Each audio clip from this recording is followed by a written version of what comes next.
दोस्तों, किसी दुर्घटना में एक लड़की की दोनों आंखें चली जाती है। फिर अंधी हुई लड़की का जो डॉक्टर उसका इलाज कर रहा था, उस लड़की को उस डॉक्टर से प्यार हो जाता है। उन दोनों की शादी भी हो जाती है। आंखों के ऑपरेशन के बाद जब वह अपने डॉक्टर पति को देखती है तो उसे देखकर वह इतनी हैरान हो जाती है कि दिल ही दिल में दुआ करती है कि काश उसकी आंखें ठीक नहीं हुई होती। लड़की की यह हालत देखकर उसका डॉक्टर पति अपने असिस्टेंट के हवाले करके वह उसके जिंदगी से दूर चला जाता। नमस्कार दोस्तों, मैं बीसी। आज की जो कहानी सुनाने वाला हूँ वह सुनने के बाद आपके दिल को भी रोना आ जाएगा। इसीलिए वीडियो को पूरा देखिए और हमारे चैनल पर नए हो तो चैनल को सब्सक्राइब जरूर कर लीजिए ताकि हमारा हौसला बढ़ता रहे। चलिए शुरू से शुरू करते हैं आज की कहानी। दोस्तों, निधि और उसके चाचा गांव जा रहे थे। मोटर कार की पिछली सीट सामान से लदी हुई थी। निधि के चाचा पिछली सीट पर ज्यादा सामान होने की वजह से उन्होंने सोचा कि इससे बढ़िया है ड्राइवर को साथ न ले और मैं और निधि ही गाड़ी लेकर चले जाए। दोस्तों, आलोक कार चला रहे थे जो निधि के चाचा थे और निधि बगल में बैठी हुई दूरबीन लेके इधर उधर के नजारे देख रही थी। रास्ते का जायजा ले रही थी। जहाँ कहीं भी उभर खाबर और कहीं मोड़ नजर आता तो फौरन अपने चाचा को आगाह कर देती। सुबह सुबह ठंडी ठंडी हवाएं चल रही थी और पहाड़ी रास्ते में खूबसूरत घाटियां, कहीं बल खाती हुई नदियां तो कहीं ऊंची ऊंची चोटियां तो कहीं सुराही जैसी बहती हुई नदियां। दोस्तों, निधि दूरबीन से देखती हुई अचानक बोली, चाचा चाचा एक मोड़ आ गया, रफ्तार जरा धीमी कर लीजिए। आलोक जो निधि के चाचा थे, उनके मुंह में एक मोटा सा शिकार था। वह गोल गोल आवाज में बोले, बेटा घबराया ना करो, हमें शाम से पहले घर पहुंचना है। वहां वकील मेरा इंतजार कर रहा होगा। आलोक का जुमला अभी खत्म भी नहीं हो पाया कि निधि की आंखों ने वो देखा और आलोक ने वो महसूस किया कि जिसकी कल्पना दोनों ने कभी नहीं की होगी। कार अचानक से एक पत्थर से टकराई और ढलान पर पीछे की तरफ फिसलने लगी। इसके बाद क्या हुआ उन दोनों को पता नहीं चला। निधि को ऐसा लग रहा था जैसे मैं हवा में झूल रहा हूँ। कार किसी खाई में जा गिरी। खाई कोई बड़ी नहीं होगी, नहीं तो दोनों शायद ही बच पाते और शायद ही किसी पहाड़ से टकराई हो। वो बेहोश हो चुकी थी। दोस्तों, 5 दिन कैसे गुजरे इसका निधि को बिल्कुल भी एहसास नहीं था। पैरों में और सिर में निधि को बहुत चोटें आई थी, इसीलिए उसको बिल्कुल भी होश नहीं था। और निधि के चाचा को थोड़ा बहुत चोट आया था क्योंकि गाड़ी जब पत्थर से टकराई थी तो तभी निधि के चाचा बाहर के तरफ गिर गए थे। दोस्तों, 5वें दिन जब निधि को थोड़ा होश आया और उसने अपनी पल के उठाने की कोशिश की तो उसने देखा कि कमरे में बहुत अंधेरा फैली हुई है। ऐसा लग रहा था निधि की आंखों ने इससे पहले इतना अंधेरा कभी महसूस किया ही नहीं हो और निधि का सर पट्टियों से जकड़ा हुआ था। फिर भी निधि आहिस्ता से पीछे मुड़कर शीशे में देखने की कोशिश की तो बहुत जल्द निधि को महसूस हुआ कि कमरे में न तो कोई शीशा है और न कोई रोशनी। निधि के दिल ने महसूस किया कि मैं कहाँ हूँ, क्योंकि वहां न कोई था और न कोई दिखाई दे रहा था। दोस्तों, निधि के रोंगटे खड़े हो गए और वह जोर से चीख पड़ी, चाचा चाचा आलोक, चाचा आलोक, कहाँ है आप? 5 दिन के बाद निधि की आवाज सुनकर नर्स दौड़ती हुई आई और बोली, क्या बात है, क्या बात है, आप कैसी हैं? मैं नर्स हूँ। नर्स, निधि घबराते हुए कहा, भगवान के लिए कमरे में रोशनी करो। नर्स ने कहा, रोशनी? निधि ने कहा, हाँ, इस कमरे में कोई रोशनी क्यों नहीं है? दोस्तों, नर्स ने निधि के करीब आकर उसके नब्ज पर उंगलियां रखी और फिर बोली, दिन का वक्त है मैडम। निधि घबरा कर उठना चाहती थी लेकिन उसकी गर्दन अकड़ी हुई थी और उठने के चक्कर में निधि नीचे गिर पड़ी और रोने लगी। निधि नर्स को बोलती है, मुझे हर तरफ अंधेरा ही अंधेरा मालूम होता है, मुझे कुछ दिखाई नहीं दे रहा, मुझे तुम भी दिखाई नहीं देती। मेरे चाचा कहाँ हैं? मेरे चाचा कहाँ हैं? मैं अभी सर सुशांत को बुलाकर लाती हूँ, कुछ घबराए हुए आवाज में कहा और वह भागकर कमरे से बाहर चली गई। निधि सिसकियां लेती हुई कमरे में पड़ी रही। तभी बेटी निधि कहाँ हो? निधि के चाचा की आवाजें आई। दोस्तों, फिर निधि ने, चाचा चाचा कहाँ है आप मुझे दिखाई नहीं देते, चुपचाप पड़ी रहो, तुम 5 दिनों बाद होश में आई हो। यह कहते हुए निधि के चाचा ने झुककर निधि के माथे को चूम लिया। निधि बहुत जोर जोर से रोने लगी। चाचा, मेरा दिल बैठा जा रहा है, मुझे कुछ दिखाई नहीं दे रहा। क्या आप लोग मुझसे हंसी कर रहे हैं? क्या बाहर सूरज निकला हुआ है? तभी निधि बोल पड़ी, हाय मेरी आंखें क्या हुई? यह खुली है या बंद? यह क्या हो गया? निधि को ऐसा लग रहा था, उसके चाचा को विश्वास नहीं हो रहा कि निधि सच बोल रही है, कि उसे दिखाई नहीं दे रहा। वह बार बार कहते, नर्स टेम्परेचर लेना, कहीं बुखार ज्यादा तो नहीं हो गया? दोस्तों, फिर नर्स ने कहा, सर आधे घंटे पहले ही बुखार चेक की थी, बुखार नॉर्मल थी। फिर निधि के चाचा ने कहा, तो नर्स फौरन डॉक्टर को फोन करो। फोन करते ही 10 मिनट बाद डॉक्टर पहुंच गया। डॉक्टर ने निधि से थोड़े से सवाल किए, फिर धीमी आवाज में डॉक्टर ने निधि के चाचा से कुछ कहा और कमरे से बाहर ले गए। दोस्तों, निधि ने घबराकर नर्स से पूछा, डॉक्टर ने क्या कहा? क्या मेरी आंखें नहीं रही? नर्स ने कुछ बताना सही नहीं समझा, बस इतना कहा, अभी कुछ नहीं बोले, कोशिश कीजिए कि नींद आ जाए। यह कहते हुए नर्स निधि के तकिए को ठीक करने लगी। निधि सिसकियां लेती हुई चुपचाप रोती रही। निधि को पता नहीं चला कि कितना वक्त गुजर गया।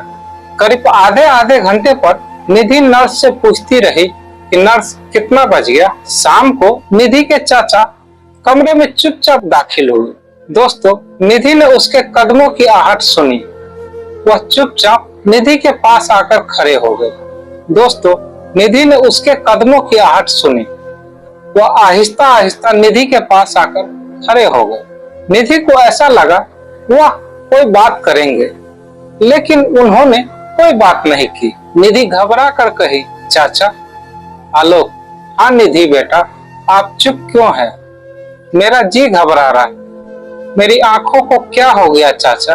क्या मैं अंधी हो गई हूँ? फिर निधि के मुंह से एक आह निकली। फिर धीमे आवाज में निधि के चाचा बोले, नहीं बेटी, ऊपर वाले ने चाहा तो 1-2 हफ्तों में तुम बिल्कुल ठीक हो जाओगी। दोस्तों, निधि ने महसूस किया कि उनकी आवाज में एक दर्द है। फिर निधि चीख पड़ी, 1-2 हफ्ते? इतने दिन में इस अंधेरे में कैसे रहूंगी? फिर चाचा बोले, बेटी रोया नहीं करते। मैंने आज कुछ मशहूर डॉक्टरों से मिलकर बात किया। उन सब की यही राय है कि डॉक्टर अजय आंखों के स्पेशलिस्ट हैं। वह यहाँ से 300 मील के फासले पर रहते हैं और इतने बिजी आदमी है कि शायद ही कहीं बाहर जाया करते। फिर निधि, वो यहाँ नहीं आएंगे चाचा, वो यहाँ नहीं आए तो हमें उनके पास जाना पड़ेगा। दोस्तों, निधि का दिल धक से रह गया। तो यूं कहिए, मुझे आंखों के अस्पताल में रहना होगा। मैं अंधी हो गई, अब अंधेरी जिंदगी में इधर उधर भटका करूंगी, कोई मेरा हम सफर नहीं होगा। मैंने भी बहुत अंधों की कहानी पढ़ी है, उनकी जिंदगी में क्या क्या परेशानी आती है, वही सब मेरे साथ भी होने वाला। न मैं किताबें पढ़ सकूंगी और न ही सुबह शाम का नजारा देख सकूंगी। निधि के दिल पर एक चोट सी लगी। उसने अपना सिर दूसरी तरफ करके बैठ गई। फिर आलोक ने कहा, बेटी रो रही हो? निधि, नहीं चाचा, धीमी आवाज में बोली। फिर ऐसा क्यों? आलोक ने बहुत प्यार से पूछा। फिर निधि ने कहा, कुछ नहीं, थक गई हूं। दोस्तों, फिर आलोक ने कहा, बेटी मायूस मत हो, ऊपर वाले ने चाहा तो डॉक्टर अजय का जवाब आते ही इलाज शुरू हो जाएगा। या तो वो यहाँ आएंगे, नहीं तो मैं तुम्हें वहां ले चलूंगा। निधि, अच्छा चाचा। निधि अपने दर्द को छुपाने की कोशिश की। फिर निधि के चाचा आलोक कमरे से बाहर चले गए और निधि घबरा कर रोने लगी। निधि, अब इस दुनिया में मुझसे कोई प्यार नहीं करेगा और इस दुनिया में मेरे लिए अब कुछ न रहा। निधि को महसूस हुआ कि शायद कमरे की खिड़की खुली हुई है। उधर से ठंडी ठंडी तेज हवा के झोंके कमरे में आ रहे थे। रात की चिड़िया बगीचे में सीटियां बजा रहे थे, लेकिन निधि न तो रंगीन फूलों को देख सकती थी जिनसे उसे मोहब्बत थी और न परिंदों को जिनसे उसे इश्क था। फिर निधि के चाचा ने कहा, डॉक्टर अजय का जवाब आया है कि वह यहाँ नहीं आ सकते, इसीलिए हम लोगों को ही वहाँ आने के लिए लिखा है। दोस्तों, उसी शाम निधि और उसके चाचा और वही बुढ़ी नर्स सीमा वहां से रवाना हो गए। जैसे ही सभी लोग वहां पहुंचे, डॉक्टर के प्राइवेट सेक्रेटरी ने सभी को एक बड़े से हॉल में ले जाकर बिठाया। थोड़ी देर बाद दरवाजा खुला और निधि को एक मर्द की आवाज सुनाई दी, सर आलोक। निधि को अपने चाचा की आवाज आई, यह मेरी भतीजी और आपकी मरीज है। डॉक्टर ने निधि की तरफ देखा। निधि को ऐसा महसूस हुआ कि वह मेरे पास आकर एक कुर्सी पर बैठ गया। हल्की हल्की खुशबू कमरे में फैल रही थी। निधि के चाचा डॉक्टर को हादसे के बारे में बता रहे थे। निधि चुपचाप एक सोफे पर बैठी हुई पागलों की तरह एक मायूसी के आलम में सर इधर उधर फेर रही थी। दोस्तों, उस नए मकान में नई आवाजें और नई खुशबुओं के अलावा और कुछ न था। पागलों की तरह एक मायूसी के आलम में सर इधर उधर फेर रही थी। दोस्तों, उस नए मकान में नई आवाजें और नई खुशबुओं के अलावा और कुछ न था। अपनी अंधेरी जिंदगी का दर्द दिल में लिए कमरे में बैठी हुई थी। फिर अचानक निधि के चाचा की आवाज आई, बेटी निधि, डॉक्टर अजय तुम्हारी आंखों को देखना चाहते हैं, उनके साथ चली जाओ। यह सुनते ही निधि चुपचाप उठ खड़ी हुई। इजाजत दीजिए कि आपको मैं सहारा देकर ले चलूं, डॉक्टर अजय ने कहा। उसकी आवाज सीधा दिल को छू जाने वाली और सुरीली थी। दोस्तों, निधि चुपचाप डॉक्टर के सहारे वो जिधर ले गए उधर चली गई। निधि को सिर्फ इतना मालूम हुआ कि एक दरवाजा खुला और हम दोनों उसके अंदर चले गए। डॉक्टर ने निधि को एक कुर्सी पर ले जाकर बैठा दिया। फिर बोला, मैं आपकी आंखों पर रोशनी डालकर देखता हूँ कि आप एक हल्की सी रोशनी महसूस करती है या नहीं। ये कहते हुए वो निधि के कुर्सी के पास लगकर खड़ा हो गया और झुककर निधि के सर को कुर्सी के पीछे सर को रखकर उसके चेहरे पर बाल जो थे उसको हटा दिया। निधि बोली, क्या मैं अपनी आंखें बंद कर लूं? डॉक्टर बोला, जी नहीं, अगर आपको थोड़ी सी भी रोशनी महसूस हो तो बताइएगा। लेकिन डॉक्टर, निधि के जवान से निकला। वह बोली, अगर मैंने कोई रोशनी महसूस नहीं की तो क्या होगा? क्या मैं हमेशा के लिए अंधी हो जाऊंगी? निधि के आंखों से आंसू निकल गए। यह देखकर वो डॉक्टर भी इमोशनल हो गया। उसने निधि को मायूस देखकर उसके सिर पर अपना हाथ रख दिया और बोला, निधि, अगर ऊपर वाले को यही मंजूर है कि आपकी रोशनी आपको वापस न मिले तो यह आपकी किस्मत होगी। लेकिन आंख रखते हुए भी अपनी जिंदगी को बेरंग बना लेना और बगैर आंखों के भी अपनी जिंदगी को रोशन रखना इंसान के अपने हाथों में होता है। दोस्तों, डॉक्टर के इन सब बातों पर निधि को गौर करने की उतनी हिम्मत नहीं थी। वह अपनी बेबसी पर रोने लगी और बोली, मगर डॉक्टर, बगैर आंखों के सारी जिंदगी कैसे कटेगी? मैं अब कोई किताब नहीं पढ़ सकती, ना ही कोई खुशनुमा मंजर देख सकती हूँ। अब क्या होगा डॉक्टर? डॉक्टर ने निधि के सर पर आहिस्ता से हाथ फेरते हुए कहा, निधि आप डरिए मत, मैं पूरी कोशिश से आपका इलाज करूंगा।